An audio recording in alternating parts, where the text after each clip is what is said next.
이어서 30강으로 갑니다. 30장. 자, 108페이지입니다. 108쪽. 체세포 분열.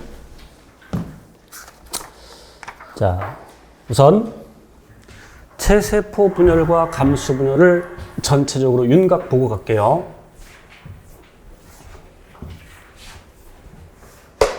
자, 이렇게 8글자로 외워둡시다.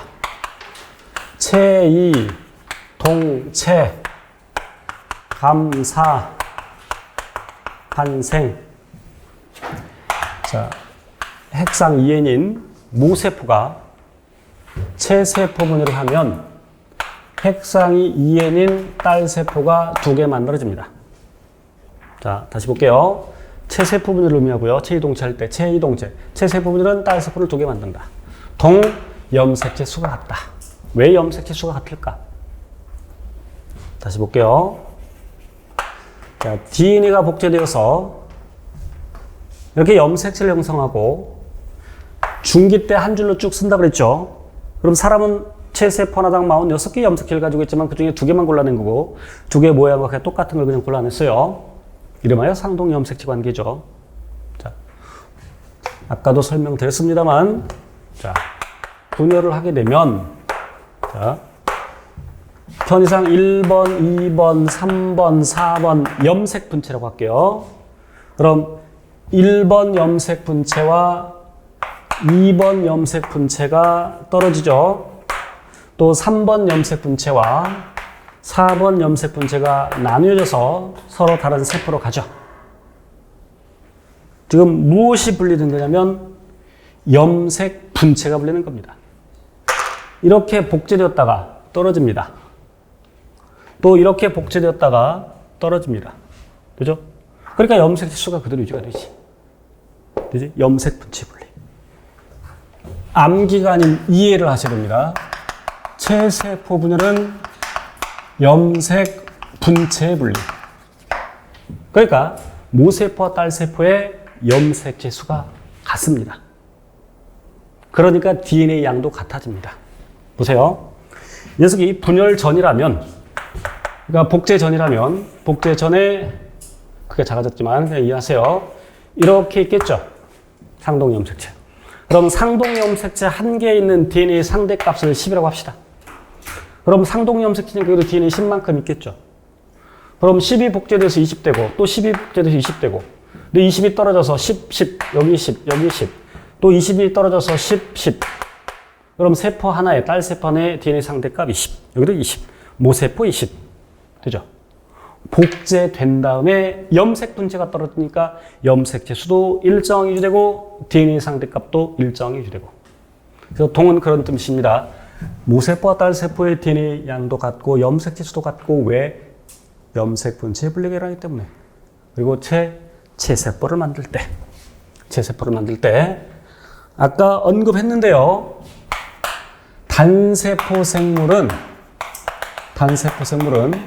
이런 체세포 분열이 곧 새끼 만드는 거, 생식. 설명했죠? 그래서 아메바가 있다. 세포 분열했다.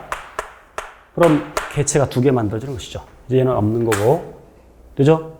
그래서 단세포 생물은 체세포 분열이 곧 생식.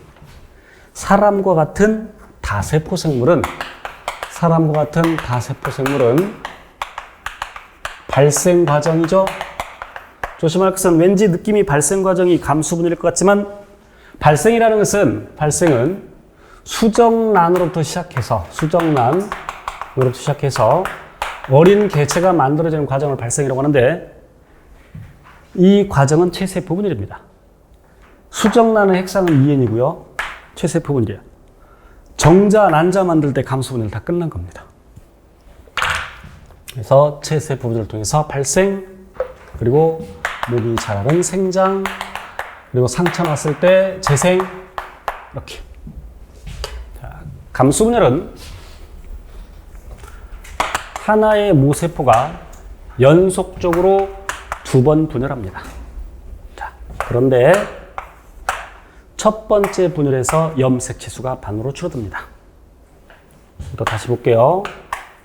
물론 염색사 형태이지만 편의상 염색체 모양을 그렸고 염색체 두 개 지금 골라냈고요. 모양과 크기가 똑같은 상동 염색체. DNA가 복제된 다음에 감수 분열에서는 둘이 달라붙는다고 했죠? 이와 같이. 그래서 이렇게 달라붙어 있는 접합 상태에 접합 붙는 걸 접합이라고 하고, 그래서 접합되는 저런 상태의 염색체를 무슨 염색체라고 그래? 이가 염색체. 다른 말로 사분 염색체. 염색체는 몇 개? 염색체 몇 개? 두 개. 사람은 체세포일 때 EN 이퀄 46, 전부 46개의 염색체를 갖고 있다. 그럼 감수분열할 때 사람의 이가 염색체는 몇 개 만들어지겠어요? 염색체 두 개가 결합해서 하나의 이가 염색체 형성하죠. 그럼 46개 염색체니까, 다시 말하면 이가 염색체라는 것은 염색체가 몇 쌍 있느냐 이런 개념이지. 그럼 두 개씩 붙으니까 사람은 23개의 이가 염색체를 형성하겠죠. 그 중에서 한 쌍만 나타나는 거고, 그럼 첫 번째 분열은, 자, 감수분열은 연속적으로 두 번 분열하는데, 연속적으로 두 번 분열해서 전부 4개의 딸세포를 만듭니다. 그래서 감수분열은 딸세포 4개 만들어지고, 반으로 줄어든다. 무엇이? 염색체가. 그리고 DNA도. 첫 번째 분열은 상동 염색체가 붙었다 떨어집니다. 그러니까 염색체 수가 반으로 줄어들었죠. 무엇의 분리? 상동 염색체 분리. 제2분열은 염색 분체가 떨어집니다. 자, 이거 이해를 돕기 위해서 색깔 다르게 바꿀게요. 색깔 다르게. 여러분 그냥 빗금칠하면 돼. 흰색과 빨간색으로 나타냈습니다만 상동 염색체고, 둘이 이가 염색체 형성했고, 제1분열에서 그 상동 염색체가 떨어지고, 제2분열에서는 염색 분체가 떨어지고, 제2분열에서는 염색 분체가 분리되고, 그래서 이와 같이 감수분열은 연속적으로 두 번 분열한다. 그러니까 딸세포가 몇 개? 4개. 염색체 수가 처음에 여기 EN에서 핵상 따질게요. EN 그대로 유지되다가 반으로 줄었죠. N이죠. 무엇의 분리? 상동 염색체 분리. 그런데 제2분열에서는 N으로 그대로 N 유지되죠. 무엇의 분리? 염색 분체 분리. 그죠? 자, 다시 감수 제1분열은 상동 염색체 분리, 제2분열은 염색 분체 분리. 자, 그래서 왼쪽에다 다시 정리합니다. EN의 모세포로부터 연속적으로 두 번 분리를 한다. 그래서 딸세포가 4개 만들어진다. 왜 감수분열이냐? 염색체 수가 반으로 줄어들기 때문에. 왜? 제1분열에서 상동 염색체 분리가 나기 때문에. 중요합니다. 제1분열은 상동 염색체의 분리. 자, 그런데 제2분열에서는 염색체 수의 변화가 없죠. 왜? 염색 분체 분리. 아까 그 체세포멸처럼 제2분열은 염색 분체 분리. 그러니까 염색체 수의 변화는 없다. 자, DNA가 반으로 줄어든다. 다시 체세포분열은 보세요. 복제 한 번, 분열도 한 번. 복제 한 번, 분열 한 번이니까 딸세포의 DNA와 모세포의 DNA가 같다. 그런데 감수분열은 복제 한 번, 분열은 연속적으로 두 번. 제2분열을 할 때 DNA 복제 없이 바로 복제 한 번, 분열은 연속적으로 두 번. 그러니까 딸세포의 DNA는 모세포 DNA 절반이죠. 자, 아까 이 그림을 활용해서 다시 얘기해 보면, 자, 여기 지금 이가 염색체 형성한 상태가 요래 돼 있는데, 이렇게 돼 있는데, 그럼 복제 전은 지우고, 복제 전은 흰색 그리고 빨강색. 흰색, 빨강색. 물론 상동 염색체입니다. 그럼 각각에 있는 DNA를 10이라고 합시다. 합해서 20. 복제되니까 합해서 40. 반으로 떨어지니까 20, 20. 또 떨어지니까 10, 10, 10, 10. 복제 한 번, 분열 연속적으로 두 번. 그러니까 딸세포의 DNA는 모세포 DNA의 절반. 여기 10, 10이니까 20이죠. 합해서. 그죠? 그래서 다시. 감수분열은 딸세포 4개 만든다. 왜? 분열 연속적으로 두 번. 왜 감수분열이냐? 염색체 수가 반으로 줄어든다. 왜? 제1분열에서 상동 염색체 분리가 일어나고, 또한 DNA 양도 반으로 줄어든다. 왜? 복제 한 번, 분열 연속적으로 두 번. 그리고 생식세포를 만들 때, 정수에서 정자 만들 때, 난수에서 난자 만들 때. 물론 이제 더 구체적으로 난수에서 난자 만들어진다고 표현하지만 제1분열만, 이건 나중에 심화반에서 배울 텐데 제1분열만 난수에서 일어나고, 자, 그러니까 여기다 이름 붙여보면, 물론 이제 정자 생성 과정이라면 이렇게 일어날 텐데 난자 생성 과정이라면 크기가 다르게, 큰 놈, 작은 놈. 여기도 큰 놈 더 커야 되겠지.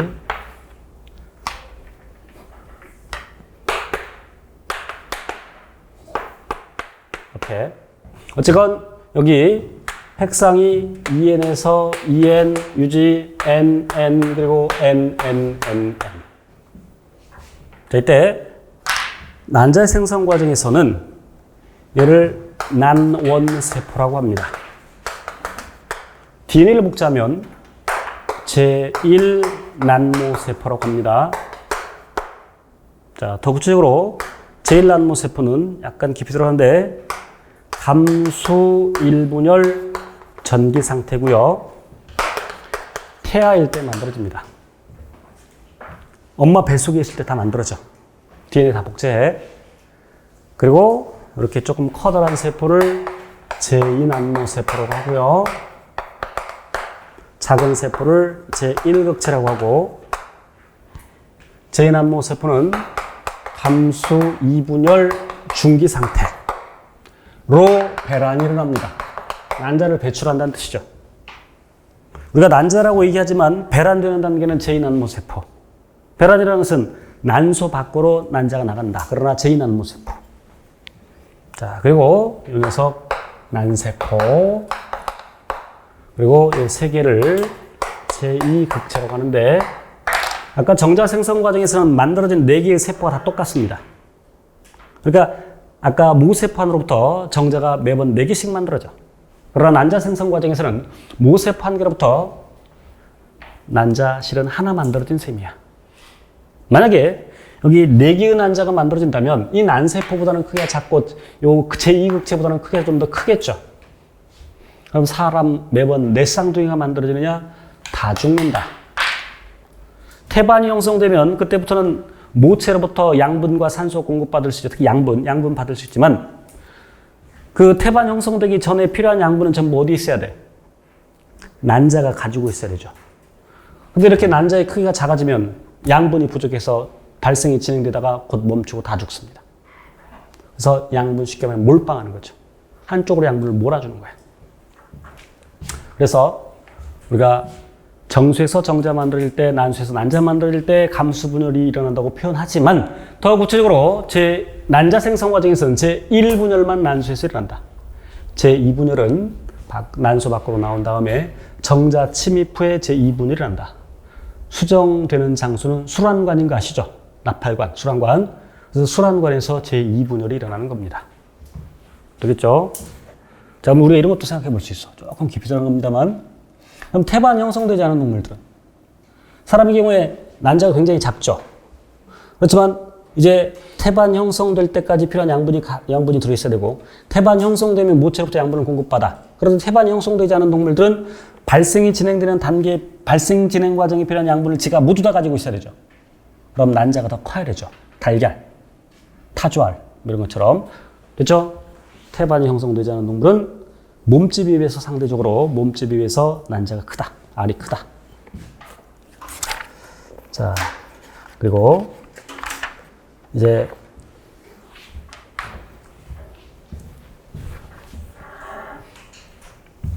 이제 108쪽에 그림으로 그냥 설명해 드릴게요.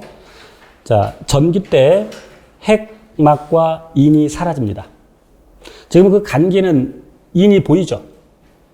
그죠? 자, 그리고 중심체라는 것도 보이는데 전기 때 핵막과 인이 사라집니다. 물론 우리 교재에서는 전기, 전중기로 나눴지만 한꺼번에 보면, 그러니까 전기 때 핵막과 인이 사라진다는 얘기는 더 구체적으로 전중기 때 사라진다는 얘기죠. 자, 인에서 무엇을 만드냐면 리보솜을 만듭니다.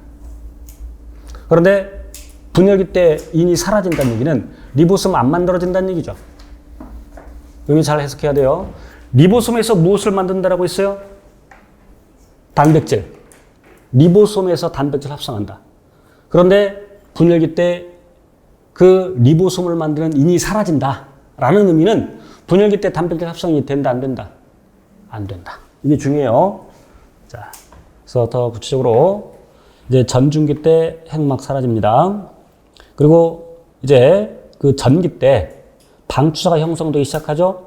그래서 동물세포의 경우는 동물세포에는 중심체로부터 방추사가 형성되고요. 자, 그 다음에 중기 때 중요한 건 중기 때 한 줄로 배열을 한다. 그걸 적도면이라고 합니다. 적도면. 이렇게 지구가 있으면 또는 지구본이 있으면 여기 위쪽을 북극이라고 하고 아래쪽을 남극이라고 하면 이게 적도면이죠. 적도면.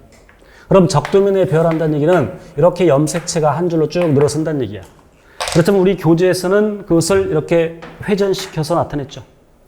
이거를 90도 회전하면 그런 모양이 되겠죠. 그래서 적도면이라고 표현합니다.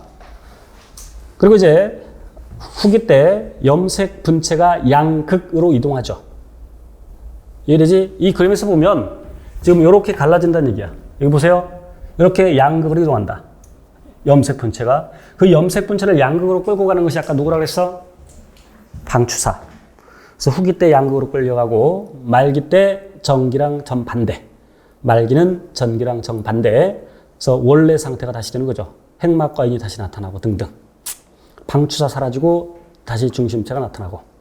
109페이지는 이제 동물세포와 식물세포에서의 세포질 분열을 나타내고 있는데, 자, 이거 볼게요. 자, 동물세포는 핵분열이 일어난 다음에 이와 같이 세포질 분열이 일어날 때 세포막이 안으로 말려 들어갑니다. 세포 분열이 조금씩 안으로 말려 들어가다 보면 나중에 지들 둘이 만나겠죠. 갈라지는 겁니다. 이것을 원형질 함입 또는 만입이라고 합니다. 자, 동물세포고요. 그런데 식물세포는 세포막 바깥쪽에 견고한 세포벽이 있습니다. 세포벽은 견고해서 이렇게 안으로 말려 들어가지 못합니다. 어쨌건 핵이 분열한 다음에 여기 작은 주머니들이 형성되고 그 주머니들이 서로 연결됩니다. 이걸 세포판이라고 하죠. 그래서 세포판이 형성되면서 그런데 그 작은 주머니들이 자꾸 만들어지면서 서로 연결되어서 계속 달라붙어서 점점 커지죠. 점점 커져서 가릅니다. 그래서 세포판 형성. 자, 됐죠? 그런데 좀 더 구체적으로 동물세포는 안에서 바깥쪽으로 말려 들어가면서 근데 식물세포는 바깥쪽으로 나가면서 어떤 줄에 물체를 매달고 뺑글뺑글 돌릴 때 이 물체가 밖으로 튕겨 나가려고 하죠. 그 튕겨져 나가려는 힘을 뭐라 그래요? 원심력. 요 실 중심을 향한 힘을 구심력이라고 하죠. 그래서 참고로 이렇게 안쪽으로 말려 들어가면서 세포막이 안쪽으로 말려 들어가면서 세포질 분열이라는 이런 동물세포 이렇게 세포질 원형질 함입되는 경우 이거를 구심적 분열이라고 하고 그런데 식물세포는 바깥쪽으로 나가면서 세포질 분열이 나죠. 그래서 원심적 분열이라고 합니다. 그렇죠? 자, 이렇게 해서 109페이지까지 설명 마치고 110페이지는 아까 체세포 분열의 핵상변화 칠판에 설명드렸으니까 넘어가고 111쪽에서 문제 하나 풀고 또 잠깐 쉬겠습니다. 그림은 사람 체세포의 세포주기를 나타내는 것인데 기억내는 그것은 각각 지원기, 지투기, S기 중 하나이다. 지원기, S기, 지투기를 순서대로 외워야 되고 우리 지금 이 문제에서는 시계 방향으로 돌렸지만 때에 따라서 시계 반대 방향으로 돌릴 수 있으니까 그걸 잘 보셔야 돼요. 자, 그러면 M기 다음 기억은 지원기, 니은이 S기, 디귿이 지투기. 그래서 1번 기억은 지투기가 아니라 지원기. 2번 DNA가 복제되는 것은 S기, 니은 맞죠? 2번이 답이고 3번 디귿시기에는 세포 염색체 수는 지금 체세포죠.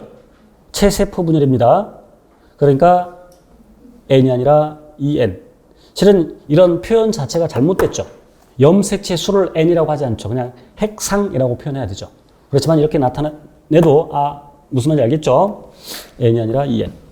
M기에서 세포판이 관찰된다. 세포판은 식물 세포의 세포질 분열에서 나타나죠. 그래서 답은 2번이 되겠고요. 잠시 쉬겠습니다.